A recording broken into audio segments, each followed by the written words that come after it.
bloco do Antenados na Geral estamos falando um pouco sobre a parceria de Moisés e Arão. Deixa eu levantar uma pergunta, até mudar um pouco da última pergunta que eu fiz, a gente ainda vai abordar esse bloco, mas mediante o nosso papo aqui que a gente estava conversando no intervalo, que é uma coisa que eu sempre me pergunto quanto à questão de sucessão.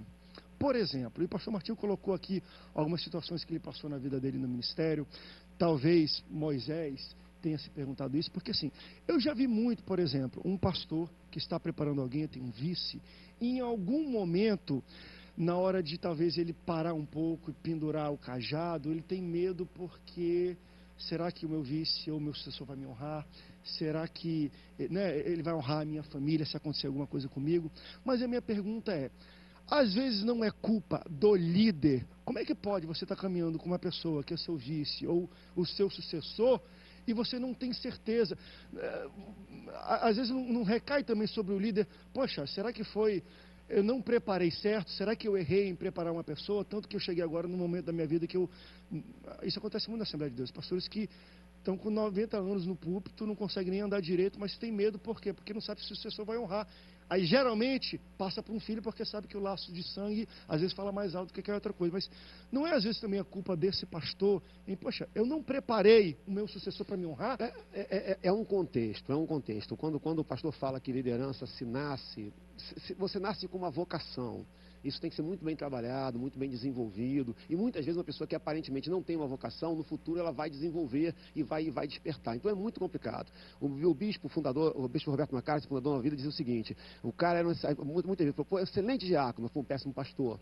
E às vezes, mas qual é o indicativo que você tem para ser pastor? É você ver como é que é a atuação dele como diácono. Mas muitas vezes não vai dar lá. Então assim, tem muito mistério nisso. Eu acho que tem alguns pontos. Um ponto, é o que você falou assim, é o da preparação mesmo. Você tem que ter essa preocupação de preparar, né, de formar, tanto do ponto de vista intelectual, como pessoal, emocional, etc, etc, etc. Mas tem toda uma questão espiritual.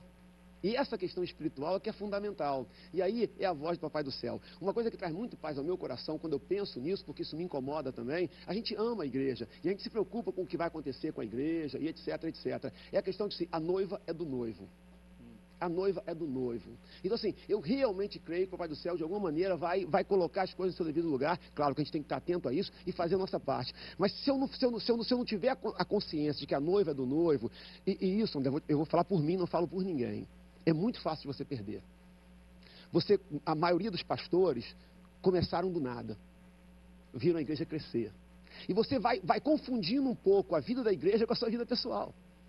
Você vai misturando um pouco aquilo ali. Então você tem que parar e dizer assim, a noiva é do noivo. João Batista diz isso. João Batista, olha só, Jesus está batizando lá, mais do que... Deus, olha só, a noiva é do noivo. O amigo do noivo se alegra de saber que ele está lá. E senão você começa a confundir e tratar meio que igreja como se fosse a sua casa. E eu não estou falando que faça isso nem por má fé. Vai entender assim. E aí vai ficando. E aí você já não tem mais condição de continuar, mas você não quer largar ali, você não quer largar. Então você tem que parar e fazer, a noiva do noivo, eu tenho que preparar, né, quem vai vir depois e confiar que Papai do Céu está no controle, no meio da igreja, e ele vai dar a direção certa. Eu acho que o sucesso de um mestre é fazer uma sucessão que seja maior do que a dele. Jesus disse isso. Vocês farão obras maiores do que a minha. Jesus, como mestre, ele deixou os discípulos esta incumbência de fazer mais do que ele fez, de crescer além do que ele fez. Porque um líder é medíocre quando ele fica querendo sufocar alguém que está debaixo da liderança dele. Ele é o teto, né? Ele é o teto, ele é o patamar, ele não deixa ninguém. Eu acho isso medíocre. Ele é chefe, né? Ele não eu é acho líder. isso medíocre. Eu acho que o interessante é isso. Foi o que o pastor Martim Montegrande falou. Ele saiu, foi para o Galo Branco, deixou lá em Alcântara e está vendo que Alcântara está crescendo, está bombando. Alcântara não precisa do pastor Martim Montegrande. O pastor Martim deixou a sucessão. Quando Deus chama Josué, a gente chama na área de marketing de palestra motivacional.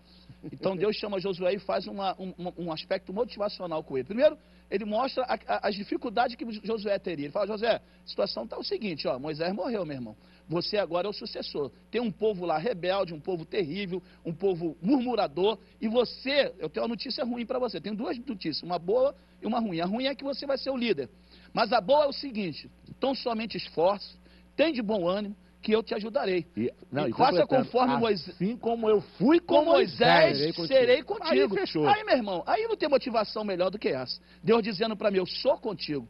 Né? Deus falando para Josué. Então, a partir daquele momento, a palestra motivacional de Deus imbuiu Josué. E Josué, ele já tem o primeiro desafio, que é atravessar, né, o Rio Jordão para conquistar Jericó. E ali ele já sai daquela palestra, não mais um capitão guerreiro, não mais um general de exército, mas ele sai como líder estratégico e administrador. Por que eu levantei aquela pergunta no último bloco quanto a qual era a condição, talvez, de vida de Arão quando, de alguma forma, Deus escolheu Josué? Mas já existia algum tipo de... Já desde os espias. Esse aqui, até do povo entender, esse aqui, Moisés, André, embora nem é esse. Porque eu digo muito isso, porque acontece isso muito hoje em igreja, por exemplo, de pastor, que às vezes tem um vice ou um pastor auxiliar, geralmente da idade dele, da geração dele, mas o pastor presidente já está vendo um garoto mais novo porque entende o pique que a igreja precisa ter, né? Como é que ele consegue administrar a expectativa desse pastor que foi vice há 30 anos dele? Aí depois de 30 anos ele fala assim, poxa, se eu for embora ou morrer, quem vai assumir não vai ser o cara que está caminhando comigo 30 anos do meu lado. Vai ser esse rapaz que apareceu, está aqui com gente há 5, 6 anos.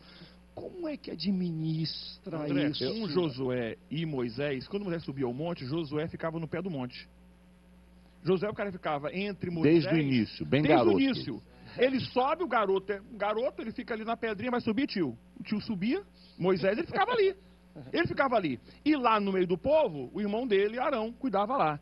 O pastor, ele tem que treinar o seu sucessor. Ele tem que treinar. É obrigação minha, como pastor, já estou com 42 anos, é obrigação minha treinar, preparar, uma igreja independente, preparar alguém.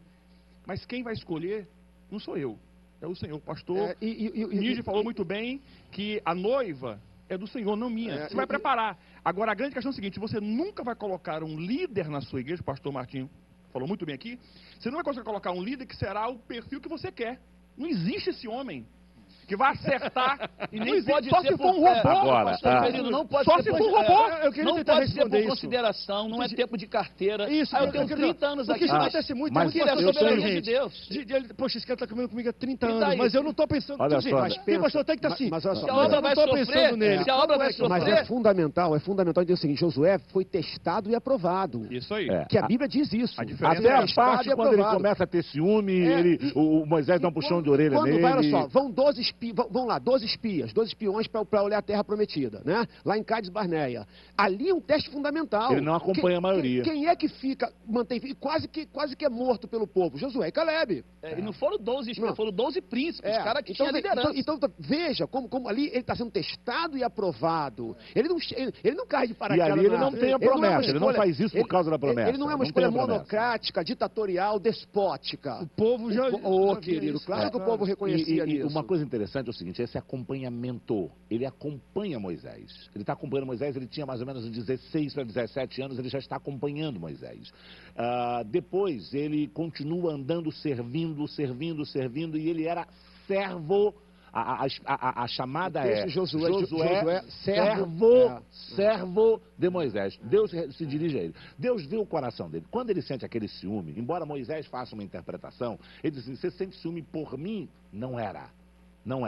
Se você pegar o texto, você vai ver que é preocupação dele com aqueles dois que não acompanham e que ficam lá no meio das suas tendas. Então, você vê que esse homem já tem uma preocupação. Agora, voltando à questão prática, no ministério, eu tinha 12 pastores, eu chamei os pastores todos e disse o seguinte, olha só, nós temos uma história aqui. Eu tenho 52 anos, eu tenho um pastor com 53, eu tenho um pastor com 54, eu tenho um pastor com 60, eu tenho um pastor com 49...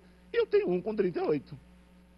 E eu disse para eles o seguinte, não adianta, se eu não vou continuar, porque o meu médico me deu 2 anos de vida, se eu não vou continuar, não adianta eu pegar um camarada de 50 anos e dizer daqui a pouco ele bota 52. Se eu tenho um aprovado de 38. E aí, entre eles, a gente fez aquele processo entre os próprios. Eu digo, entre vocês, príncipes, eu tenho um nome. Alguém quer concorrer com esse nome? Chega! Obrigado, pastor, pela presença hoje no Antenados na Gera. Foi muito bom. Eu espero que você tenha gostado.